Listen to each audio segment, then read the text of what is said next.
in the first scenario here, we are youth athletes, and I'm on one team, Sarah is on the other, and it is a close match. It is 14-14 in set 3, and I go up for a big, huge kill on the outside, and boom! I block it. I'm this, and I never, just so you guys know, I never get to block Sharky. So he's much taller than me. But I got up there, I block it, and I'm excited. I pump. I look at Sharky after he attacks, and I'm like, oh. And then can I do this?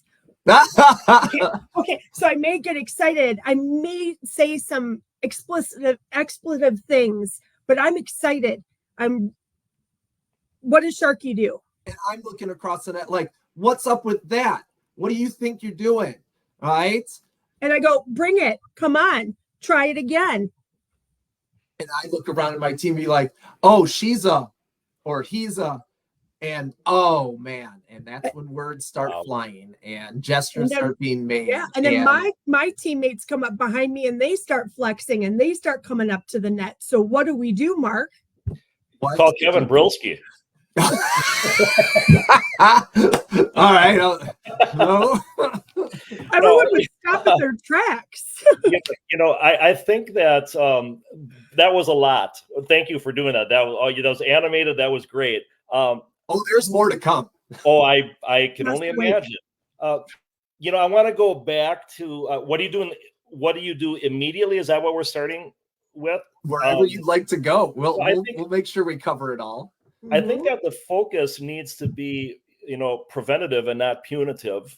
And you have something in this case that's going to require you to probably address it at some level immediately. So I think there needs to be immediacy there to either, if it's escalated, it might be a timeout, stop action, pull everybody over and have conversation. If it was widespread, if it's an individual, you may be talking directly to that individual, but I think that there needs to be, depending upon the level of severity of what's going on, there needs to be immediacy, right? And respond at the first logical opportunity that makes sense based on the severity of what happened.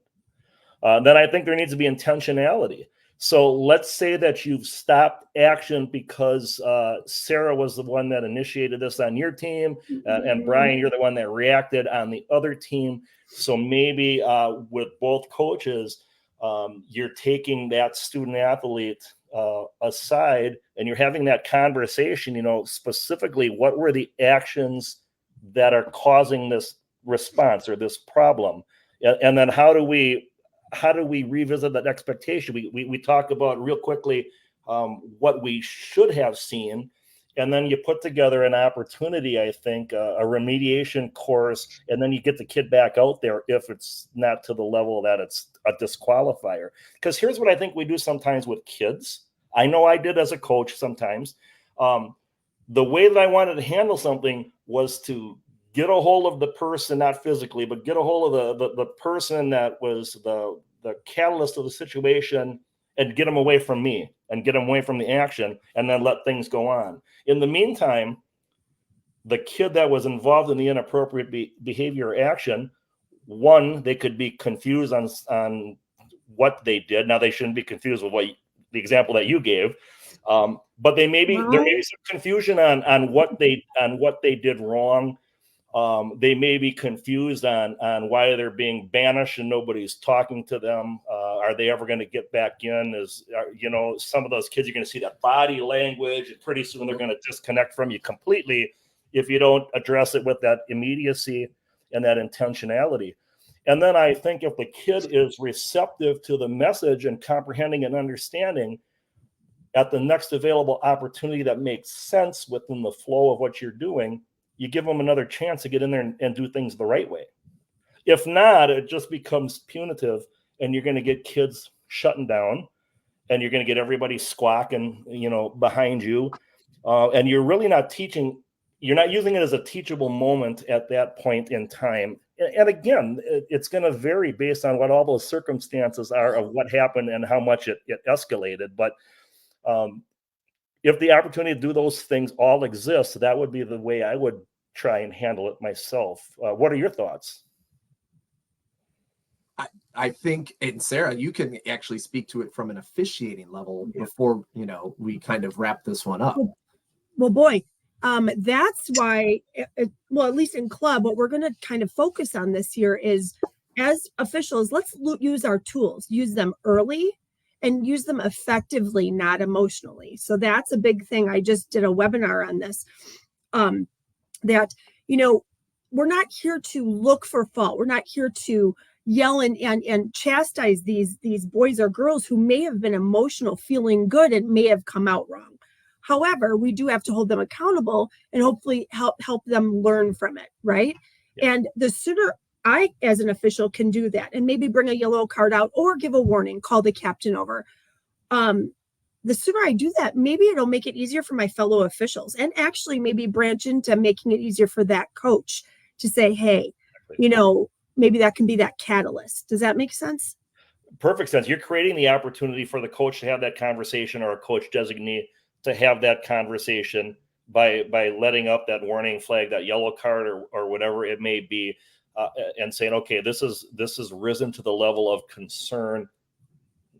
I'm not gonna fix this as an official. I'm acknowledging that it happened now. Well, and Mark, the best thing to do is to give that card, there's two ways you can talk about this. You can explain the situation and be a calming, de-escalating presence. Mm-hmm. Or what we try to avoid is giving a card out of emotion, which may in turn cause this athlete to get even more risen. Does you know what I'm saying? Yeah. So that's that art that I think is tricky, but hopefully something that we can utilize both as officials and coaches to help de-escalate. And that's an official's precautionary versus reactive or punitive. Right. I like that. That's an excellent point.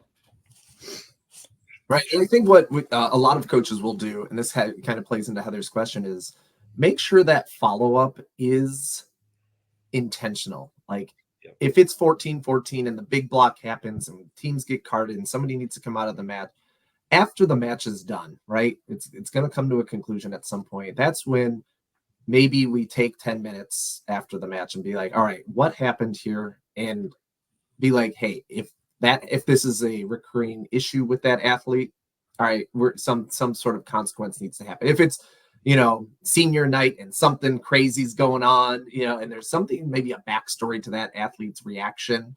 They had a rough day, maybe that's a one-off sort of situation, but that's where the consequence needs to come in. No, really, as a coach, know your athletes, know where they're at, meet them where they're at in time and space, and be like, oh, she's having a rough day because X, Y, Z, or this is really our big rival match, and that's why things got out of line. And really, kind of, as you said, Mark, there's so many different factors that play into an emotional reaction. We as coaches need to understand that, as well as kind of the officials, right? Like, officials probably want to know, oh, is this for the conference championship tonight? Is this the big sectional match? Like, that kind of does spur on some things, but it should not prevent a coach from having conversations and consequences to that follow-up. And please, I'd like to be perfectly clear. I'm not the guy that feels that there's a need to be soft on every situation. Sportsmanship is not about being soft. Discipline is not the enemy of enthusiasm and competitive fire. It's another pairing, really, that go together. Learning how to compete the right way is going to give you a competitive advantage in the long haul, right? And so I think it's important to know that. So I'm not saying that punitive actions might not be required. I'm just saying let's try and use it as a learning tool if and when we can, if it's appropriate within the course of what we're doing. Maybe it's something that we're going to need to address further with an individual, or we can use this as a team learning tool at some point in time, like you said, Brian, when everybody's together. Again, going back to, if we don't ever have that common language established about what we stand for and what that looks like, and what it means to be a member of XYZ Club, who's a member of Badger Region Volleyball, if we don't have that expectation built in as something that we can refer to and teach from, it's going to be hard for us to expect our kids to know what to do when emotions and pressure and all of that stuff is thrust upon them, right? A lot of times we take our oldest kids and we say, you're the captains. But what if nobody's ever taught those kids how to lead? Or what if they learned how to lead in a negative manner instead of a positive manner? Now we're just elevating and creating potentially a bigger problem. We need to work with kids to help them develop leadership skills and teach them that expectations are just stepping stone success.